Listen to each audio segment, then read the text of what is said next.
Buenas tardes, buenos días, buenas noches, dependiendo desde dónde nos estéis escuchando. Yo soy Javier Román, coordinador del programa Luxun de la Fundación Chili. Y junto con Irene, que también está a los mandos, vamos a estar coordinando esta sesión que tenemos hoy con Víctor Sombra. Entonces me corresponde a mí el honor de hacer la presentación. Tenemos con nosotros hoy a Víctor Sombra, autor salmantino, que actualmente vive en Ginebra, en el mundo, bueno, trabaja en el mundo relacionado con las relaciones internacionales.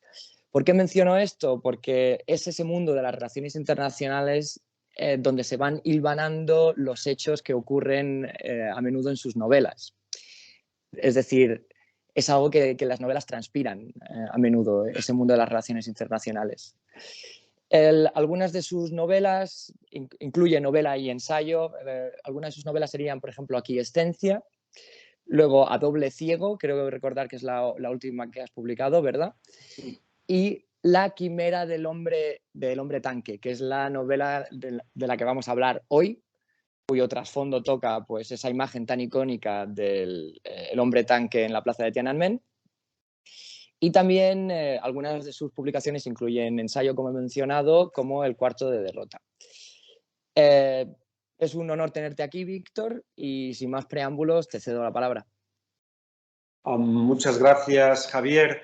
Bueno, he preparado unas diapositivas que a lo mejor facilitan un poco ilustran un poco la presentación, pero en primer lugar, pues quería agradecer a la Fundación Quilín y a todos vosotros el que me hayáis invitado, ¿no? Y lo primero que quiero decir es que yo no soy un especialista y estoy muy honrado que en este marco de conocimiento sobre China pues pueda intervenir, ¿no? Fue una ficción, pero hacerlo hoy pues es un honor para mí. Entonces voy a tratar de compartir ahora la presentación. Vamos a ver. Pues empezar. Estupendo. Bueno, pues como decía, muchas gracias. Siento este pequeño retraso y le agradezco mucho a la Fundación Quilí la posibilidad de intervenir aquí en estas jornadas sobre el mundo chino en la galaxia literaria. Si quieres, podemos pasar a la primera diapositiva.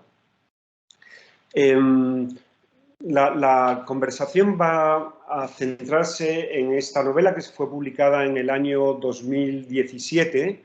Es una novela, es una obra de ficción centrada en una imagen histórica.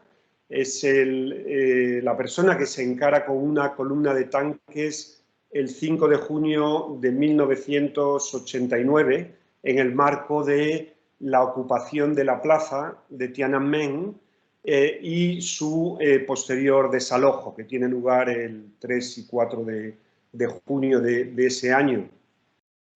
Es y esto siempre en el marco un poco de la crisis de los regímenes comunistas, que, como saben, daría lugar ese mismo año, a finales de ese mismo año, a la caída del muro de Berlín.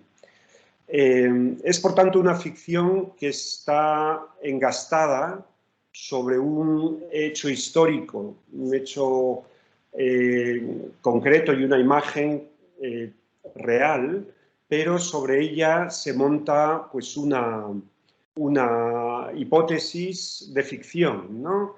En realidad, seguramente han visto esta imagen e incluso el vídeo del encuentro entre la persona y la columna de tanques. Como saben, es una imagen, una serie de imágenes no conclusivas, no concluyentes, porque se ve que al final un grupo de personas se llevan al hombre tanque. Nunca se supo que fue de él. Y hay miles de hipótesis, ¿no? Entonces, sobre este encuentro, que fue tremendamente controvertido, hoy incluso en el imaginario colectivo de China es tremendamente conflictivo, se monta la ficción de que 25 años después de este encuentro, que tuvo lugar en el 89, es decir, en el 2014, un grupo de dirigentes chinos presentarían ante el primer ministro, ante el presidente de China, una propuesta para tratar de cerrar las heridas de las protestas de Tiananmen mediante una ceremonia, un pequeño encuentro entre el teniente que dirigía la columna de tanques y el hombre tanque, ¿no? Y este encuentro sería radiodifundido por todos los medios en China como una forma de superar ese trauma, ¿no? Colectivo, esa situación que hoy en día impera todavía, en que la imagen no es ni siquiera visible en China. Entonces, encuentro, por supuesto, y esta hipótesis es completamente ficticia, ¿no? Es completamente ficticia y le he dado mucha importancia a tratar de distinguir lo que es realidad y lo que es ficción en el libro, ¿no? Porque me parece un poco que hay que actuar con cierto pudor y no se puede pues, trastocar la realidad y cosas como han sido. Para dejar claro que esta propuesta forma parte ya de la ficción, es ya la hipótesis de ficción, pues he utilizado distintos marcadores, ¿no? Por ejemplo, el utilizar un nombre ficticio para el máximo dirigente de China, ¿no? Como verán, ¿no? Esa separación ficción-realidad es importante, ¿no? Entonces, la novela, digamos, lo que tira de la trama es la búsqueda del hombre tanque para que pueda participar en esta ceremonia de superación del trauma colectivo que supuso las protestas de Tiananmen y la ulterior masacre de las personas que protestaban, ¿no? Quiero dejar en primer lugar muy claro que esta novela está escrita por una persona que no es un sinólogo, no es un especialista en China. Yo no hablo chino, no soy un especialista en China, por eso también estoy tan agradecido por participar entre especialistas de China, que es un país que siempre me ha interesado mucho. En una época viajé mucho a China, he leído mucho sobre esta época y tengo mucha admiración al colectivo español de especialistas en China, ¿no? Porque creo que no se les reconoce como se debiera y creo que tenemos magníficos especialistas en todos los ámbitos, ¿no? En el periodismo, en la diplomacia, en los estudios, en el ámbito académico. Y eso sí, he contado con el apoyo de muchos de ellos. O sea, por ejemplo, he sido un lector grande de Chino Chano, de Antonio Broto, que veo que está aquí con nosotros, que fue representante de EFE en Beijing y lo es ahora en Ginebra. También he conversado mucho y he leído mucho a Eugenio Bregolat, que escribe mucho sobre esto y que, como sabéis, fue el embajador de España en China cuando sucedieron los eventos de Tiananmen y que tuvo la bondad de presentar mi novela en Barcelona cuando salió. En Madrid la presentó otra especialista, Georgina Higueras, otra especialista sobre China, Y bueno, he leído y sigo a muchos otros, a Vidal Lee cuando ha sido corresponsal, también a Manel Ollé.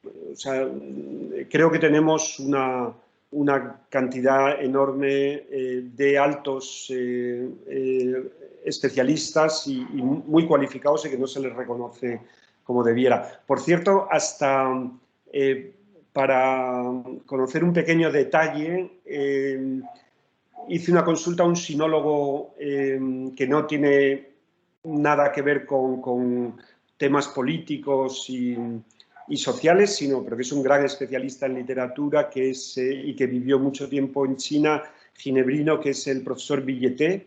O sea, bueno, como anécdota, ¿no? O sea, que sí he tratado de tener un abanico amplio y variado de fuentes y de interlocutores para conocer mejor el periodo sobre el que trata esta ficción.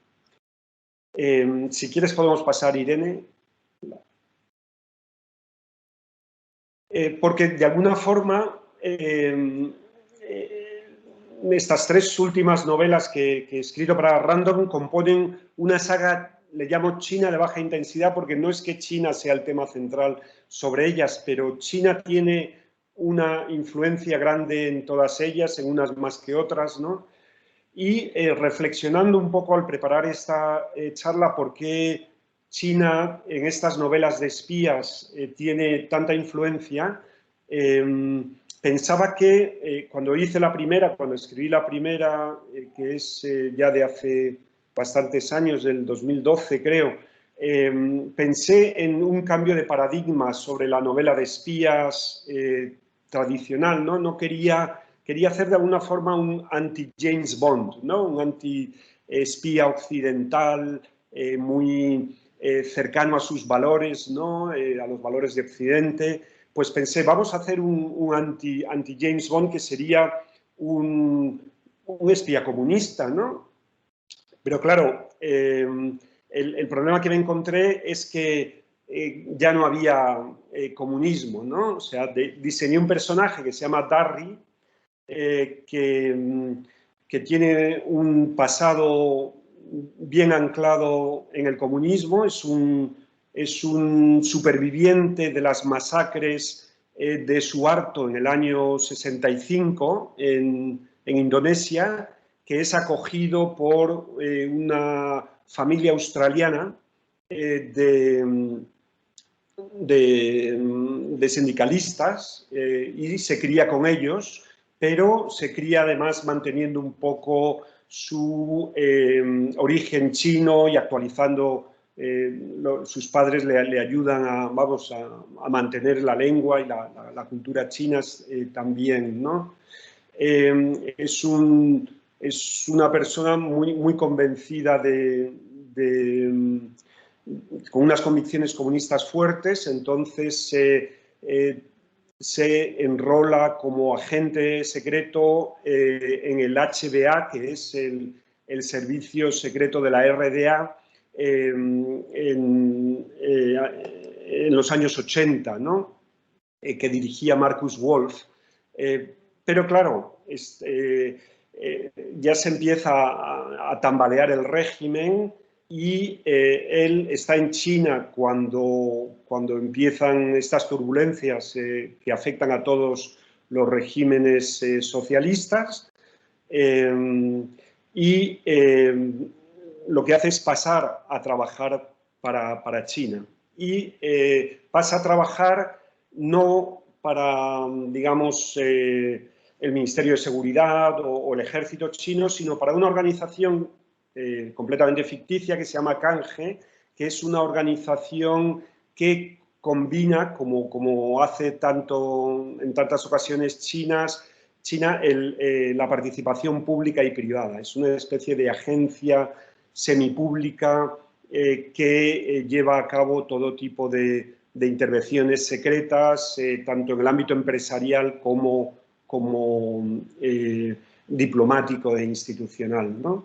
Entonces, si queremos, un poco mi razonamiento es que si queremos en el ámbito del poscomunismo dibujar un agente secreto que sea un anti-James Bond, una antinomia de los valores de la democracia liberal occidental, necesariamente tenemos que pasar por China, ¿no? Después del ocaso de los regímenes socialistas, China es la única referencia, ¿no?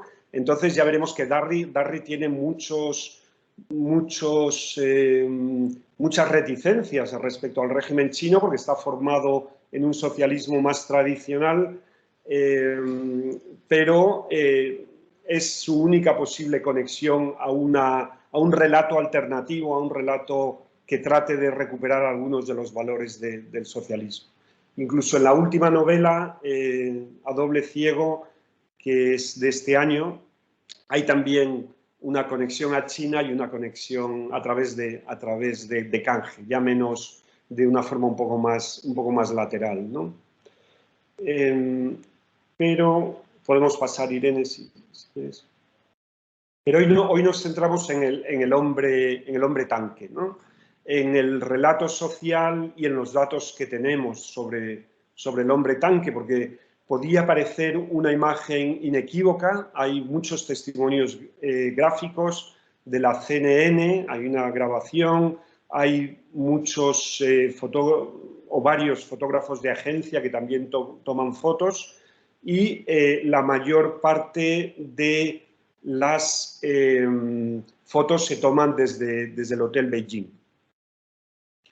Desde el Hotel Beijing, en una fecha muy concreta, que es el 5 de junio de 1989, en la Avenida de la Paz Eterna, en los aledaños de la plaza de Tiananmen. Y esto, bueno, este es una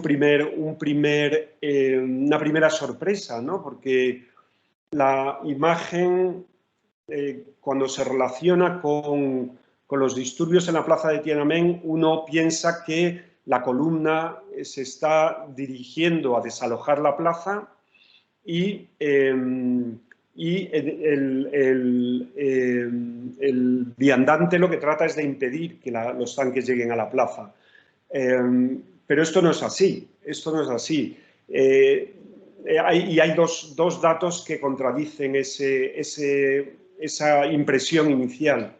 Una es que si la foto está tomada desde el Hotel Beijing y la columna de tanques se dirige a Tiananmen, la columna de tanques debería aparecer por la izquierda y no por la derecha. Y el otro es la fecha. Si está tomada el 5 de junio, la plaza ya está desalojada, porque se desalojó en la madrugada del 3 al 4, ¿no? Entonces, esta presentación inicial de la foto sin pie de página y que da a entender que estamos ante un viandante que defiende la plaza, pues es una presentación distorsionada de la imagen, ¿no? En realidad los tanques están saliendo de la plaza. Esto, como veremos, es importante porque es significativo porque nos habla de la visión que tenemos, de la lectura occidental de estas imágenes, ¿no? Es bueno quizá detenerse un momento en los antecedentes de estos disturbios. La ocupación de la plaza de alguna forma es el punto álgido de un proceso de disconformidad social y de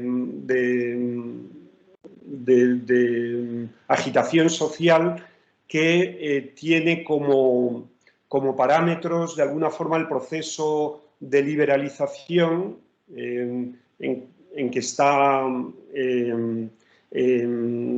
implicado el régimen, ¿no? bajo mandato de Deng Xiaoping, pero también tensiones de tipo social relacionados con la crítica a la corrupción de las élites, también en relación con la erosión de de lo que se venía a llamar el cuenco de acero, el cuenco de arroz hecho de acero de los chinos, es decir, la seguridad social de tener unos ingresos, aunque fueran modestos, asegurados y mínimos, un mínimo vital, digamos. La erosión a ese cuenco por parte de la inflación y por parte de unos precios desbocados por el inicio de la liberalización. Es, por tanto, una protesta multiforme, también una llamada importante de algunos sectores, sobre todo los jóvenes, a favor de la democracia, de mayores libertades. Todo eso está también en la plaza. Una protesta multiforme y una protesta incomparable desde el punto de vista de quienes participan en ellos, ¿no? Porque hay manifestaciones de cientos de miles de personas y se habla de que en algunos momentos hay 1 millón de personas involucradas, ¿no?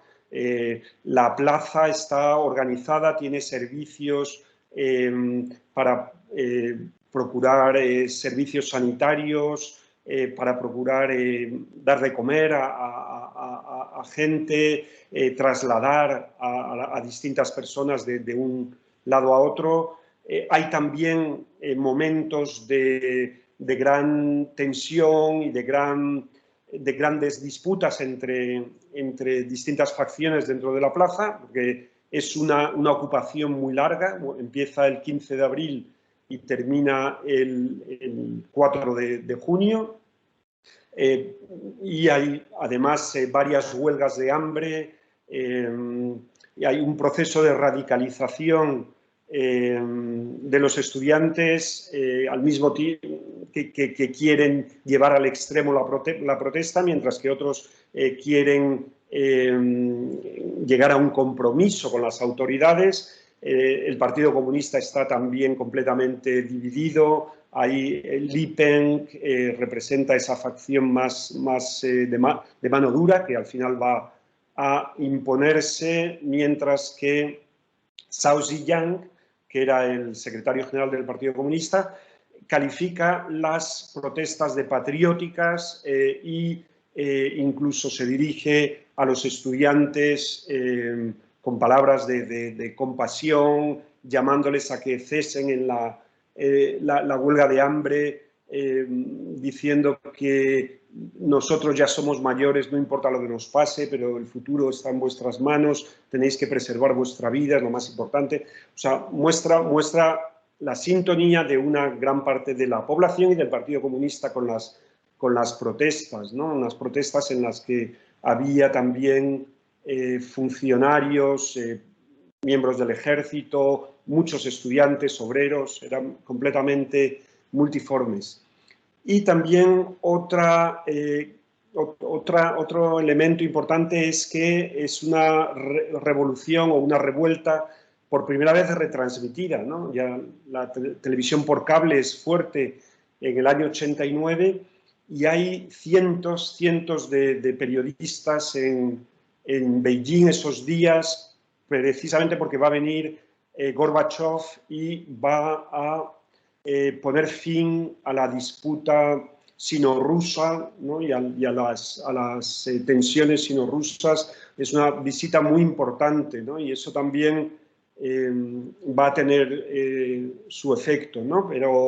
Pero en relación con el carácter mediático de esta protesta, creo que es muy importante porque hay varios observadores se fijan en que muchas de las acciones que tienen lugar en la plaza se hacen en función de que vayan a ser retransmitidas, ¿no?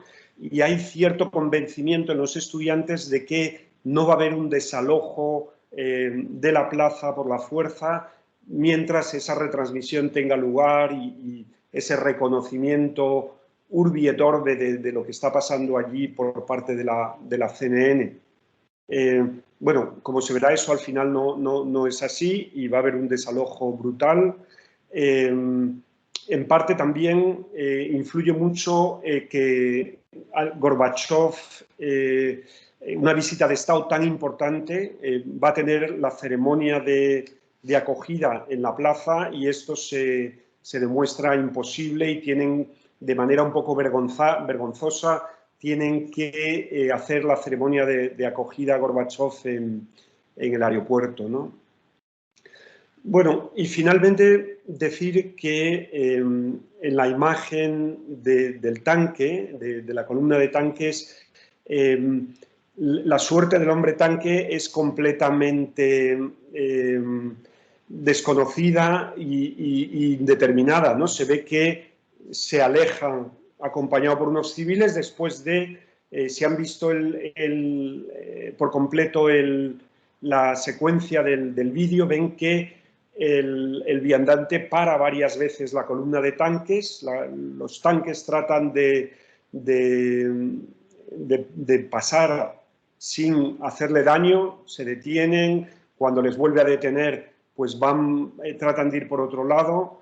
En un momento dado el hombre tanque, el viandante se sube al tanque y finalmente un grupo de personas vestidas de civiles se lo llevan de la escena, ¿no? Y se ha especulado mucho si eran policías vestidos de civil y si la persona al final fue castigada, incluso ejecutada, o si eran otros viandantes que se lo llevaron de allí, solamente para protegerle. Podemos pasar, Irene. Bueno, el palabra de imagomaquia, que un poco desarrollaron para reflejar las distintas visiones que se dan sobre estas imágenes, está basado un poco en el concepto de naumaquia que tenían los romanos, las batallas de naves, las trirremes, ¿no? Que hacían a veces inundando en los mismos circos o en anfiteatros diseñados ex profeso, los llenaban de agua y ahí hacían batallas con barcos y con gladiadores, ¿no? De alguna forma, Occidente y China tienen una imagomaquia en relación al hombre tanque, ¿no? Hay una naumaquia que tiene lugar en las pantallas de la CNN y de la televisión primero, pero también en las pantallas hoy en día de las tabletas y los teléfonos móviles, ¿no? ¿Cuáles serían las naves o cuál es la flota occidental en esta naumaquia? Es, de alguna forma, la distorsión del modo en que se presenta la imagen, la distorsión que lleva al equívoco, ¿no? Yo he visto la imagen del hombre tanque subtitulada con el 4 de junio en vez del 5 como fue, en muchas ocasiones en la prensa, en las redes, ¿no? Es una forma indirecta de decirnos que ese viandante estaba protegiendo la plaza, ¿no? Lo cual no es cierto, ¿no?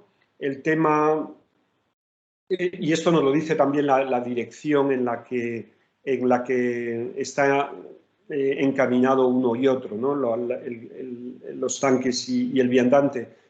También yo creo que la exclusividad, o sea, estamos hablando de un momento en que hay cientos de fotógrafos, profesionales, de periodistas en Tiananmen, y hay decenas de miles, o bueno, no, incontables fotografías de Tiananmen, pero solamente se escoge una fotografía en que un individuo, que además se presenta como un hombre, un héroe individual, se enfrenta a la columna de tanques, que sería la tiranía colectivista que trata de aplastar e imponerse sobre el individuo.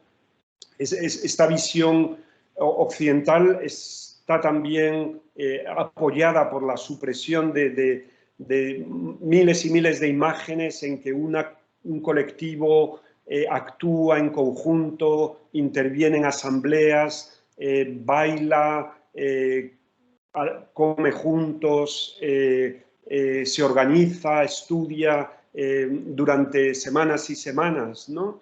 Que son las imágenes de la plaza tomada por el pueblo, ¿no? Entonces, frente a esas imágenes se nos presenta, se superpone la sola imagen del héroe individual, ¿no? Y creo que aquí Televisión Española tiene cierta responsabilidad en positivo y en negativo. En positivo porque, como saben, Televisión Española fue la única televisión occidental que se quedó hasta el momento del desalojo en la plaza de Tiananmen, y las únicas imágenes que hay del desalojo de los estudiantes, que por cierto no parece que allí hubiera víctimas, las víctimas se produjeron, la masacre es más una masacre de los aledaños que propiamente de la plaza. La masacre que se produce ya en la madrugada del día 4, con los estudiantes saliendo en fila, cantando la Internacional, por cierto. Todas esas imágenes son imágenes de Televisión Española, son imágenes poderosísimas, y esto habla un poco, habla mucho en favor del equipo tremendo que tuvo el valor de realizarlas y de quedarse en la plaza. Pero lamentablemente, y esto es lo que no habla en favor de Televisión Española, las imágenes no tanto se perdieron, pero sí se confundieron y se mezclaron, y hoy en día no están bien catalogadas, referenciadas, y a pesar de que Televisión Española ha producido un muy interesante documental sobre ese desalojo de Tiananmen, no están como debieran. Parte de ellas se han perdido, otras no se atribuyen bien a los distintos momentos, lo que se debió seguramente al modo precipitado en que debieron sacarse de allí. El embajador Bregolat tiene bastantes comentarios sobre este hecho un poco lamentable, pero también si vemos la página de la Wikipedia de los disturbios de Tiananmen, ha sido gracias a esta documentación de Bregolat que se ha conseguido reconocer esta intervención tan decisiva de la televisión española en reflejar los últimos momentos de la ocupación de la plaza. Bueno, frente a esta flotilla de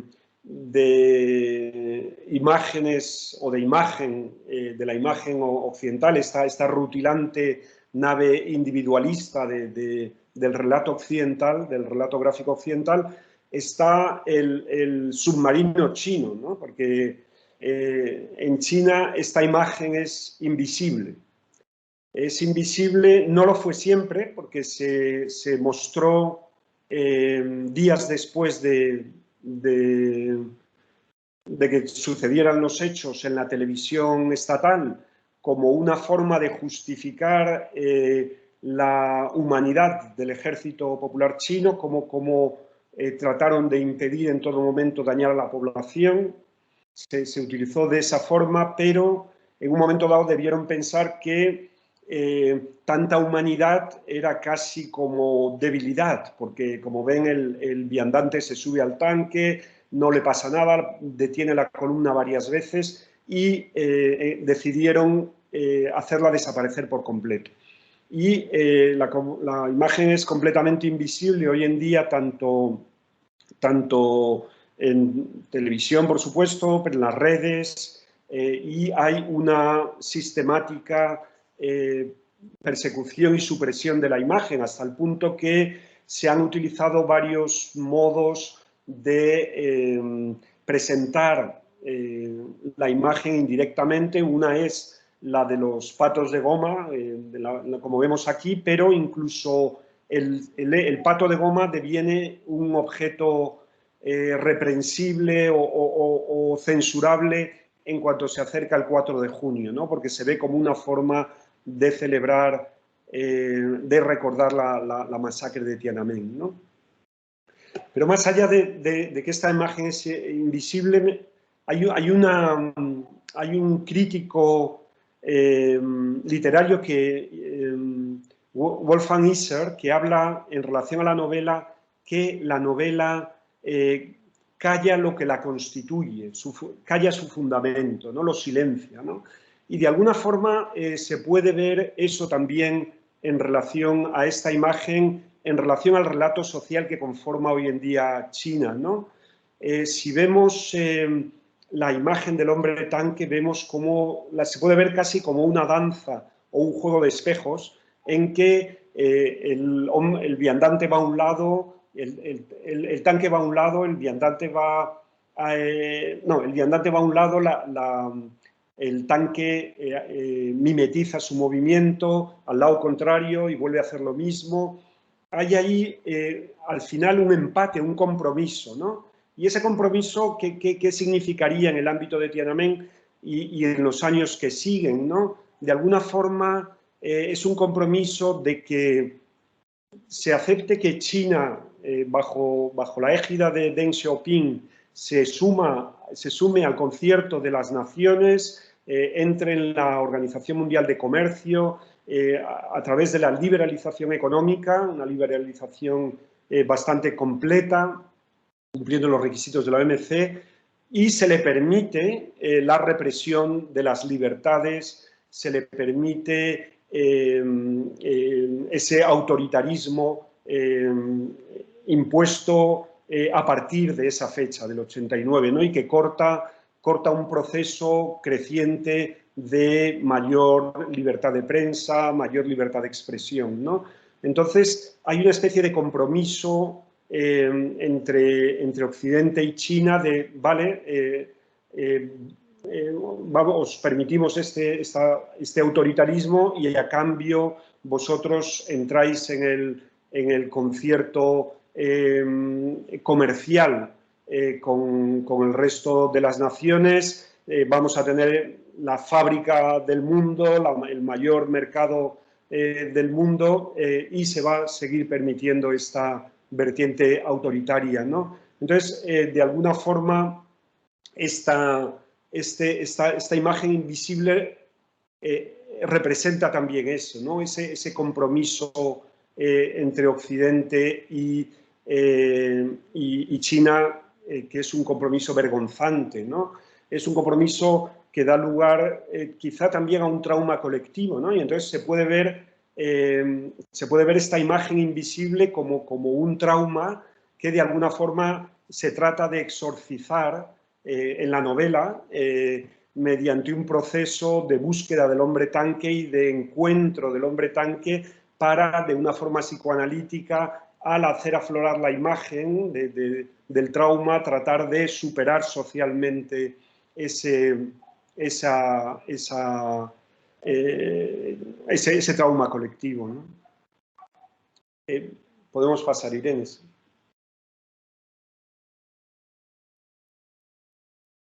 Bueno, entonces, más allá y en relación con el hombre tanque, se pueden hablar de metáforas, ¿no? De las metáforas de la plaza, las metáforas del poscomunismo, de alguna forma, ¿no? De esos años que, a mi modo de ver, esos años de finales de los años 80, configuran nuestra realidad de hoy en día, ¿no? Pero de una forma no siempre visible, ¿no? Entonces, para representar esos años hemos siempre elegido las imágenes de la caída del muro de Berlín a finales del 89, que son imágenes en el fondo de disgregación, ¿no? de ruptura y de un escape individual, ¿no? En el fondo de sálvese quien pueda, ¿no? Vamos a salir de aquí como sea, ¿no? O sea, de solución individual. Frente a ellas, yo creo que la plaza de Tiananmen, los disturbios de Tiananmen ofrecen una imagen de unidad, una metáfora más relacionada, más que al escape individual, a la toma de poder colectivo, ¿no? Esas imágenes de soldados con funcionarios, con estudiantes, con obreros, todos juntos convergiendo a la plaza, tratando de crear algo nuevo, ¿no? Una sociedad nueva, ¿no? Son imágenes que para mí representan mucho mejor la ilusión de una época, ¿no? De ese periodo, ¿no? También podemos detenernos en la metáfora del hombre tanque. Hemos hablado ya de ese juego de espejos, de ese compromiso entre China y Occidente, esa imagen invisible, pero también podemos pensar en el hombre tanque como una quimera, ¿no? Como un minotauro inverso, ¿no? Es una quimera de cuerpo de acero y cabeza humana, ¿no? Cuando el viandante se incorpora, se encarama al tanque. Es una quimera en cuanto que combina distintas habilidades y distintas posibilidades, ¿no? Digamos que el tanque, al tratar de evitar atropellar al hombre, pues el acero adquiere cierta condición cercana a la carne y esa actitud inflexible del viandante que no teme ser arrollado, pues le hace acercarse también al acero, ¿no? Hay una combinación que me parece indicativa un poco de China hoy en día, ¿no? Y cómo China se configura también como una gran quimera, un país que es un país en desarrollo, pero al mismo tiempo es un país que tiene la mayor sofisticación tecnológica, ¿no? Un país que combina lo público y lo privado de una forma a veces tremendamente eficaz, ¿no? Por ejemplo, en la crisis, se habla mucho de cómo la crisis del 2008, la crisis financiera, el hecho de que los grandes dirigentes de los bancos fueran también miembros del partido, permitió que actuaran no con los tics y los impulsos bancarios, no restringiendo el crédito, sino en función del interés general y, bueno, de las órdenes recibidas a través del partido y concediendo el crédito y permitiendo así superar esa crisis de forma mucho más fácil, ¿no?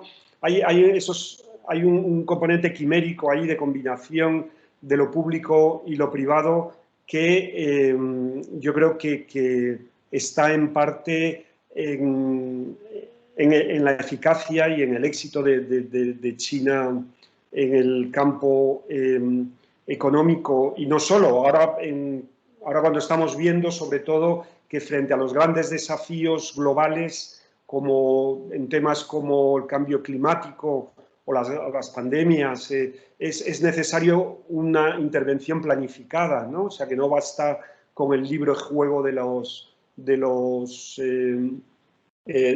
agentes económicos, es necesario combinar la planificación y la iniciativa, ¿no? Y yo creo que ahí la quimera china, yo creo que nos muestra también sus habilidades, ¿no? Podemos pasar, Irene.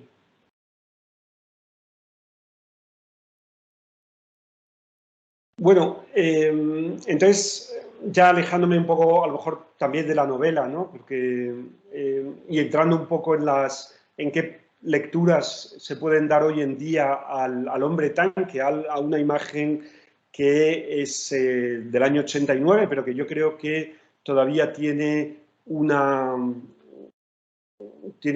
fuerza y una pluralidad de lecturas muy interesante, ¿no? Porque si nos fijamos en las lecturas dispares de China y de Occidente, la imagen invisible, el submarino chino y la nave occidental individualista, vemos que se basan en esa idea de un compromiso que al final, muy bien, nos lleva a el viandante como un consumidor con las bolsas de la compra y que va enfrentando al gran tanque del consumo que se acerca como en el mural que vemos a la derecha y que, por cierto, me disculpo porque no he puesto la atribución del autor. Es una foto tomada en Colonia, pero vemos ahí el tanque del consumo que además rueda sobre una alfombra roja que las autoridades han desplegado, ¿no? Y esa sería un poco la lectura actual, ¿no? La lectura de estas dos lecturas que no incompatibles, pero que además nos hablan de un compromiso silenciado, ¿no? Y que también tienen que ver con un tanque televisivo y digital ante el que nos mimetizamos y que nos deja el viandante completamente desactivado, ¿no?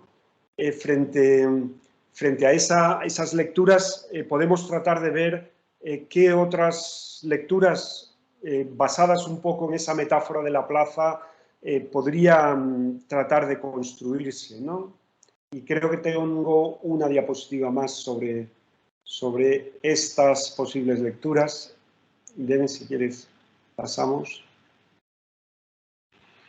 Entonces, estaríamos hablando de una hipotética persona que quiere impedir la salida del tanque de la plaza, ¿no? Lo que quiere es que el tanque se una también a la muchedumbre que en lugar de un lugar de represión y de un lugar cercano a la masacre, ¿no? que tuvo lugar, que la plaza se afirme como centro de un poder diferente, una quimera que conjugue los avances sociales, de planificación del socialismo, con las libertades que entonces empezaban a explorarse en Tiananmen, ¿no? En junio del 89 el muro se estaba tambaleando en todos los regímenes socialistas, pero dio la impresión por un momento que quizá esa ruptura podía ser no para escapar, sino para entrar en la plaza, para desarrollar un régimen con más fuerza, más libertades y más completo, ¿no? Y de alguna forma esa posible lectura de la plaza y del hombre tanque es algo que podemos tener como una pequeña reserva de sentido, como una pequeña aspiración según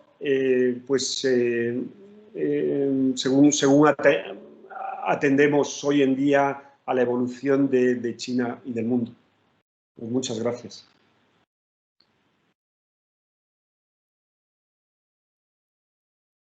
Muchas gracias a ti, Víctor, por este análisis y la imagen que creo que todos conocemos, todos hemos visto, pero muchas veces, como bien has comentado, a veces se mezclan hechos, habladurías y a veces no sabemos exactamente el contexto real. Por ejemplo, algo tan sencillo como la fecha, ¿no? Así que gracias por arrojar luz con esta brillante exposición de todo lo que ocurrió y de la historia del hombre tanque y de la imagen simbólica. Una imagen que además, como comentas, es una lectura, se puede hacer una lectura actual y es una imagen que sigue levantando ampollas hoy en día. Sin ir más lejos, el anterior 4 de junio, un conocido celebrity de internet chino en un directo estaba vendiendo un producto que era una tarta con forma de tanque y el directo se cortó y esa celebrity estuvo muchos meses sin volver a aparecer. Bueno, voy a dar paso a la ronda de preguntas, así que todas las personas que estéis aquí también podéis tanto escribir en el chat y también podéis pedir que os activemos la cámara y el micrófono para lanzar cualquier pregunta que tengáis. Y me gustaría también empezar con un par de preguntas. Tú distribuyes el tiempo de cuánto quieres responder cada una. La primera sería, leyendo tu novela, te comentaba antes que me da la sensación de haber estado ahí. Transmites una información que lo que yo sé, la parte histórica, la parte que yo puedo leer, la puedo contrastar y me resuena. Y luego se mezcla con las vivencias y el estar a pie de calle que, como bien comentabas, intentas diferenciar y dejar claro en la novela qué parte es historia y qué parte es ficción. Sin embargo, cuando lo leo, me da la sensación de haber estado ahí. Mi pregunta es, ¿has tenido acceso a testimonios? ¿Has conseguido hablar con personas a la hora de que te hayan contado sus experiencias en Tiananmen a la hora de escribir la novela? Y si no, también qué obras, qué documentales recomendarías para personas que quieran interesarse más por este tema. Eso por una parte. Por otra, también me gustaría preguntar si has tenido algún problema burocrático o administrativo o diplomático a la hora de publicar esta novela. Como has comentado, algunos nombres los has cambiado, por ejemplo, el nombre del actual dirigente, etcétera. Pero si aún así ha habido alguna respuesta diplomática, se han dirigido a ti a la hora de, bueno, precisamente por lo problemático que es este tema. Claro, pues en realidad yo no tengo, gracias Javier, muy interesante, pero no tengo en realidad como unas fuentes especiales, ni en realidad he hablado más allá de Bregolat, con el que sí he hablado bastante, con nadie que estuviera en esos días cercano a las protestas y lo que sí he leído bastante, ¿no? He leído sobre esa época y he pateado bastante Beijing en los aledaños de Tiananmen y en los lugares que aparecen un poco en la novela. Pero no he tenido tampoco problemas excesivos porque, bueno, tampoco la novela, imagino que Random, aunque Random sí opera en China, no creo que, la novela no está traducida más que al griego, creo, no está traducida al chino. En un momento dado, alguien en Hong Kong me preguntó por la traducción, pero al final eso no salió y no creo que hoy se pudiera traducir, la verdad, en Hong Kong. Nunca he tenido problema, alguna vez que he ido a China no me la he llevado, por si acaso, pero no me ha causado problemas hasta hoy en día. De hecho, en el fondo yo pienso que mi novela no es una novela para nada anti-China, ni siquiera es una novela anticomunista, si quieres ponerlo así. Lo que habla es de que las cosas podrían haber sido de otra forma y quizá puedan ser todavía de otra forma, ¿no? Se trata un poco de fijarse en los elementos que, a mi modo de ver, son más positivos del régimen y hacerlos prevalecer sobre otras actividades y otros aspectos que me parecen pues, negativos e incluso execrables, ¿no? O sea que lo que trata es un poco de hacer aflorar lo que a mí me parece o lo que podría ser la mejor versión de una China comunista, un nuevo comunismo, otra posibilidad, digamos, ¿no? Entonces, yo creo que no hay como una actitud para nada anti-China o ni siquiera anticomunista. Y bueno, he leído bastante sobre la época, están los papeles de Tiananmen, he leído Bregolat, he leído bastante en inglés, que podría hacer un poco una lista de distintas fuentes, pero ahí sigue habiendo como grandes áreas que son muy controvertidas, ¿no? Incluso yendo a distintas fuentes. Aquí, bueno, por ejemplo, Antonio Broto, que está aquí, puede hablarnos de ello y ha escrito con mucho tino de esto, ¿no? Pero hay distintas fuentes sobre el número de muertos, sobre dónde murieron, sobre la suerte del hombre tanque, por ejemplo, o sea, no... Y desde luego la hipótesis que construyo yo en el libro es completamente ficticia, ¿no? No busquen al hombre tanque en Azerbaiyán. Muchas gracias, Víctor. Veo que Andrés ha levantado la mano. Andrés, no sé si puedes... Sí. Hola, ¿se me oye? Sí, vale. Pues, sí. Víctor, bueno, Hola, muchas felicidades, no solamente por la ponencia, porque por supuesto, sino también por la novela, ¿no? Me ha gustado mucho el personaje de Darry, que de alguna manera es una especie bueno, ahora claro, lo has definido muy bien, ¿no? Pero cuando yo lo estaba leyendo, me parecía una especie como un mix entre Carballo, ¿no? Con ese pasado comunista un poco descreído, y el agente Smiley, ¿no? Este personaje de Le Carré, que está un poco como de vuelta a la Guerra Fría y tal, precisamente con el otro elemento que me parece muy bien, que este organismo que inventas, Canje, que pasa de hacer misiones para el Estado a misiones para la empresa, ¿no? Yo creo que refleja muy bien las nuevas preocupaciones, ¿no? De la seguridad del Estado al espionaje industrial, etcétera. Esto, la verdad, me parece, cuando empecé a leer la novela, que claro, lo que me parecía es, bueno, pues este señor, para no ser un especialista en China, cómo atina, ¿no? Cómo atina, porque, claro, hay otro elemento que atina muy bien, que son el propio debate y esperanzas en el seno del Partido Comunista Chino, ¿no? Cuando Xi Jinping es ascendido a la Secretaría General, básicamente porque hay un consenso entre los veteranos de que es necesario acabar con la corrupción y digamos, con un Partido Comunista Chino desnortado de sus fines fundacionales. Y esta parece que es la esperanza de Cao Yi, ¿no? Cao Yi, que es la persona que tiene la idea, ¿no? Y que es el que está apadrinando esta idea de la reconciliación, y el que le propone a Darry, ¿no? El que embarca. Entonces, cuando yo leo todo esto, ¿no? Claro, yo desde mi otro sesgo es, bueno, Víctor, ¿cómo surge esta idea de ir a buscar al hombre tanque Azerbaiyán?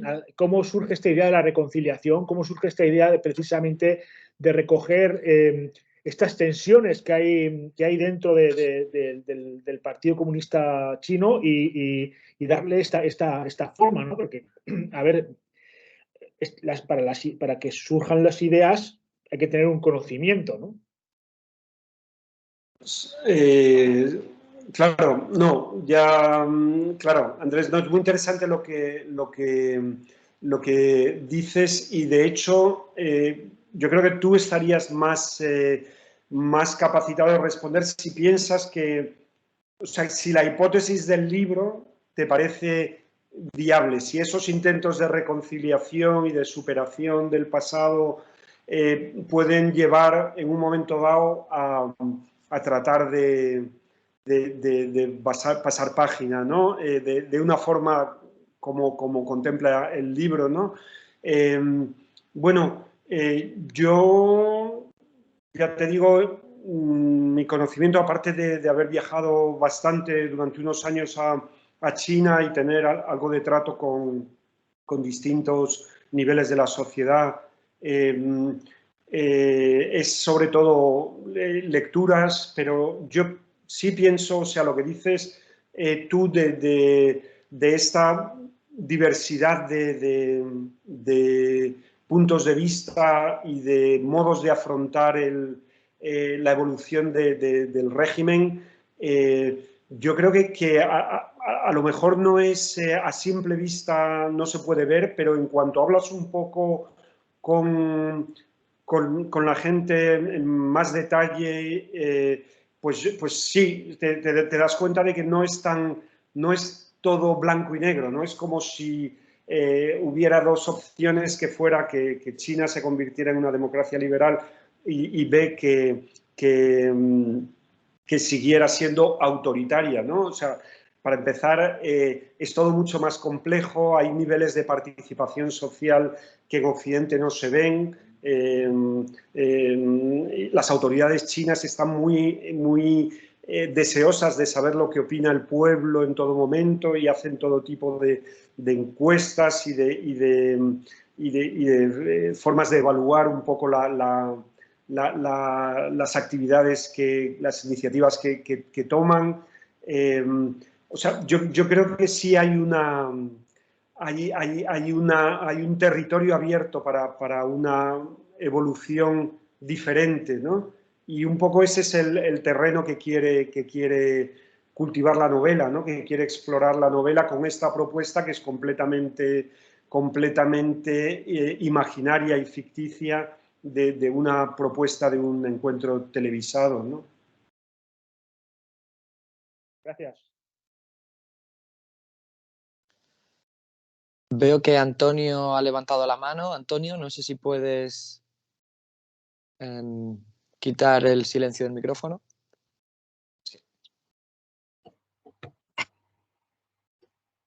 Hola, ¿me escucháis? Sí, se te oye. Ok, bueno, como Víctor me ha mencionado y nada, pues por complementar un poco fuentes para entender Tiananmen, yo en su día en el blog, que también él ha mencionado, Chinochano, escribí un artículo muy largo que se titulaba 10 cosas que quizá no sabes de Tiananmen o algo así. No lo quiero promocionar porque ahora mismo no se puede visitar, el blog ya no está abierto.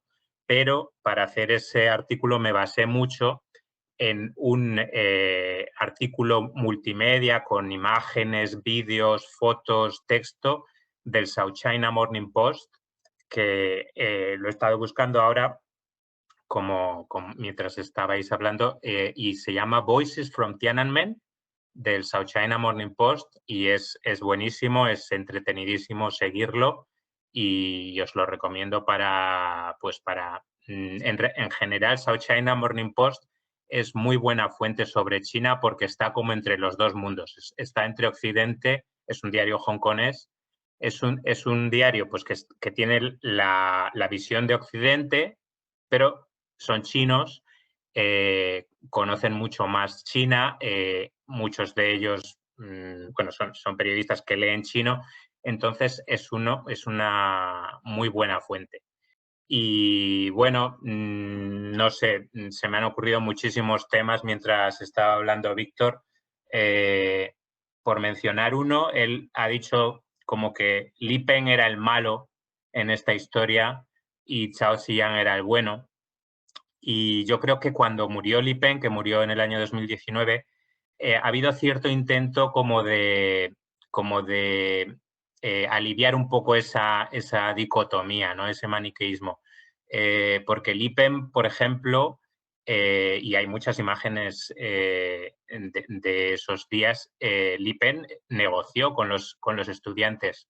Hay imágenes muy, muy, muy divertidas que salen, por cierto, en este artículo del South China Morning Post de Li Peng hablando en el Gran Palacio del Pueblo, que está al lado de la plaza, con los estudiantes, y muchos de ellos van en pijama. Estaban ahí acampados en la plaza y se metieron en el Gran Palacio del Pueblo en pijama.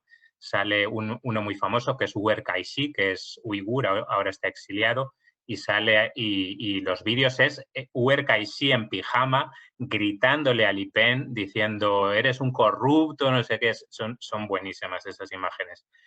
Y bueno, pues por lo menos él intentó negociar con ellos. Y hay una corriente que yo comparto, que yo creo que Li Peng, apodado el carnicero de Tiananmen desde entonces, como que absorbió toda la culpa, cuando en realidad el culpable máximo era Deng Xiaoping, era el líder en la sombra, no tenía ningún cargo, pero era el verdadero líder de China entonces, pero quedó como que Deng Xiaoping, que además pues tenía una cara así bondadosa, era gordito, bajito, pues como que era el bueno y que él estaba por encima del bien y del mal, y que Li Peng había sido el malo. Y yo creo que un poco se está revisando esa idea, porque pues como estamos diciendo en en esta ponencia, pues quedan muchísimos interrogantes, ¿no?, sobre el tema de Tiananmen. Y bueno, pues por comentar una cosilla de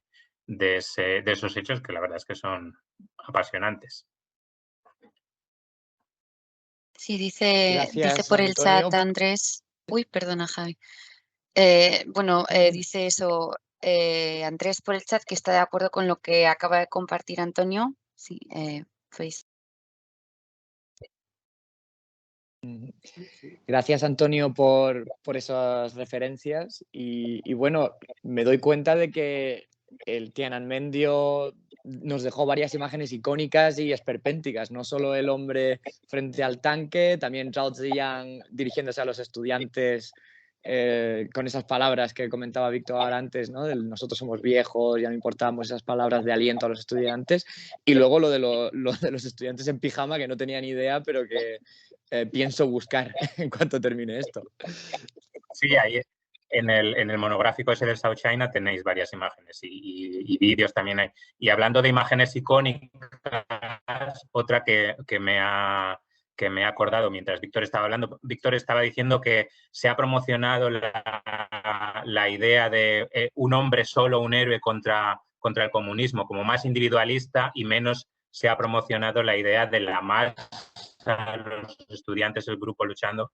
Y en ese sentido también una imagen muy icónica, no tanto como la del hombre del tanque, pero también bastante icónica, es la de la diosa de la democracia, que fue una estatua que hicieron de cartón, muy parecida a la Estatua de la Libertad, y es esa estatua con el brazo ahí en alto delante del cuadro de Mao. Y también es un poco como el individuo frente al comunismo, ¿no? Aunque está rodeado de estudiantes, pero también es una imagen un poco así muy, muy americana, ¿no? De como el héroe en solitario contra el mal, ¿no? Creo que Víctor en la novela comentaba el que esa estatua, por desgracia, se parecía demasiado a la Estatua de la Libertad, precisamente por esa conexión que hacía y que se prestaba a vilipendiar más fácilmente a los estudiantes como proamericanos o espías americanos. Comentarios que de hecho yo he oído en boca de compañeros, compañeras chinos sobre eso, ¿no? El cómo esa similitud podría levantar sospechas sobre cuáles eran las intenciones de estos estudiantes. Sí, y creo que hay una copia en Estados Unidos, en Washington, de esa estatua. Les gustó tanto que la llevaron allí. Qué bueno. Pues os quería comentar, Antonio, si tienes el enlace a estas fuentes que nos has comentado, lo podrías compartir por el chat y también pues lo podemos dejar cuando subamos el vídeo a YouTube. Sí, a ver, porque es que no suelo usar esta plataforma. Si no lo tienes ahora, no te preocupes, ya como tenemos tu correo te podemos contactar y así lo dejamos también colgado para el interés de las personas que vean esta conferencia. Creo que lo acabo de poner en el chat. Mirad a ver si funciona. Sí, aquí está, efectivamente. Muchas gracias.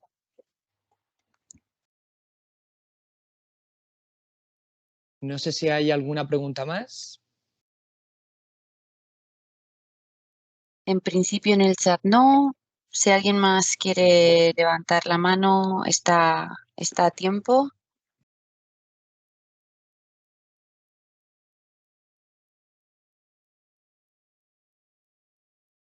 Pues si no hay ninguna otra intervención, ¿algún rezagado se anima? ¿O alguna consulta? En ese caso, Víctor, darte de nuevo las gracias. Ah, mira, Antonio, de nuevo.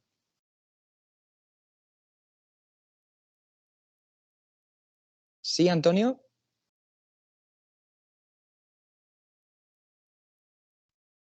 Hola, perdón, es que Sí. ya digo que no me familiarizo mucho con esta plataforma. No, quería preguntaros, creo que hay varios expertos en China aquí, porque se relaciona mucho las protestas de Tiananmen con las de Europa que hubo ese mismo año, que fueron posteriores. O sea, China fue como la que empezó la ola. Pero también estaba viendo en esa época muchas protestas en Asia. Por ejemplo, se acabó con con la dictadura de Corea del Sur y de Taiwán en esos años. Bueno, en Corea del Sur fue a base de protestas y en Taiwán fue porque el hijo de Chiang Kai-shek decidió democratizar el país. Pero me imagino que también habría protestas. No sé si creéis que no se está estudiando mucho la influencia de eso en China y se pone demasiado el peso en la relación con Gorbachov y todo eso.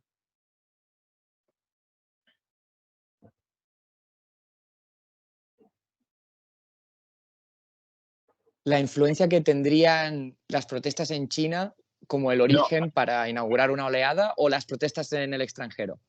Al revés, las protestas en Corea del Sur y en Taiwán y las democratizaciones que hubo en los años 80 en esos lugares, cómo pudieron influir en lo que ocurrió en China.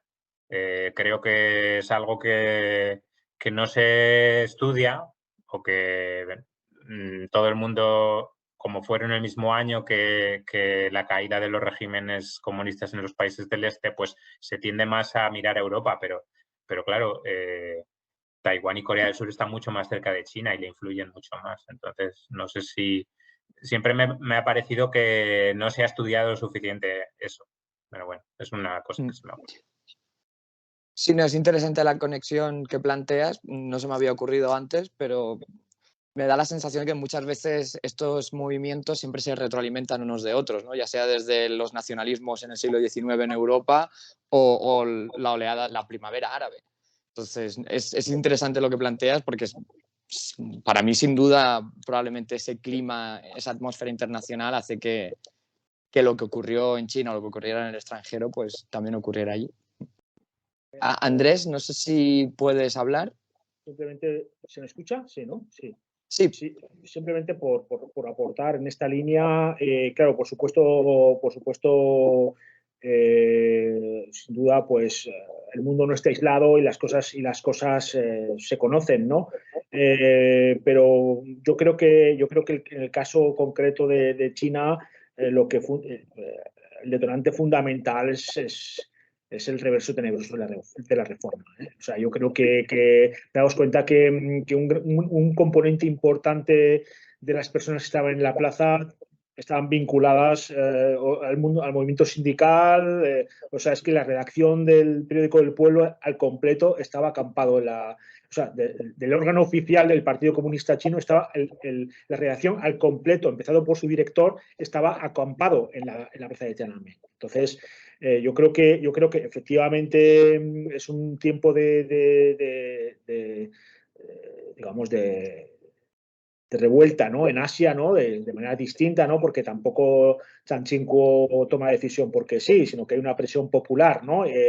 Y tampoco se sabe muy bien la dirección de Chan Chin-kuo en Taiwán porque el tío se murió antes. Entonces, bueno, pues ha quedado esa estela, ¿no? De padre de la democracia moderna en Taiwán. Pero la realidad es que el tío se murió. O sea, aunque es verdad que tomó algunas decisiones, ¿no? No, yo particularmente creo que las reformas las protestas en China, ¿no? Tienen que ver con la reforma y de hecho no hay que olvidar que Jiang Zemin acabó siendo secretario general del partido porque había sido muy hábil en acabar con la reforma en Shanghái.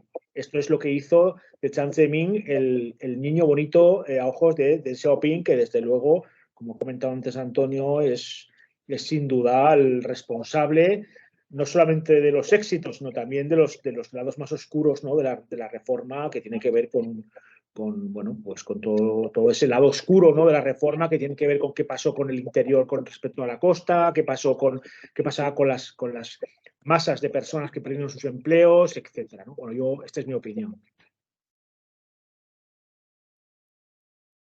Bueno, voy a ir comentando también lo que está pasando aquí por el chat. Leticia Adnido dice que pues, le ha parecido una charla muy interesante, Víctor, y que muchísimas gracias. Y luego Marina, un segundito. Marina decía que no quería hacer ninguna pregunta, que simplemente nos agradece la charla y el tiempo que se ha dedicado a organizar esto. Le ha encantado, ha aprendido un montón, que cree que hacen falta muchas más personas así en la educación universitaria. Víctor comenta que no es experto en China, pero sabe 10 veces más que muchos de sus profesores de historia que tuvo en la universidad y lo dice por ser indulgente. Entonces, bueno, dice que le ha gustado mucho la charla. Y si no hay más preguntas, bueno, Javi está por ahí. Sí. Sí, si no hay más preguntas. Bueno, gracias por los comentarios, Marina y Leticia. Muchísimas gracias. Vale, pues si no hay más preguntas, de nuevo agradecerte, Víctor, tu tiempo, tu análisis, tu libro, que por cierto tengo en China. Sí, es una especie de placer culpable que tengo aquí ahora mismo. Y muchas gracias por todo lo expuesto hoy. Ha sido un honor tenerte con nosotros. Pues muchísimas gracias, Javier, y también a Andrés, a Irene y a la Fundación. Para mí sí que ha sido un honor compartir este tiempo con vosotros y aprender mucho también de la interacción. Espero que sigamos ahí en contacto y gracias a todos. Muy bien, muchas gracias a todos por estar ahí. Colgaremos el vídeo en YouTube y en alguna otra plataforma. Así que nada, un saludo y hasta la próxima. Gracias.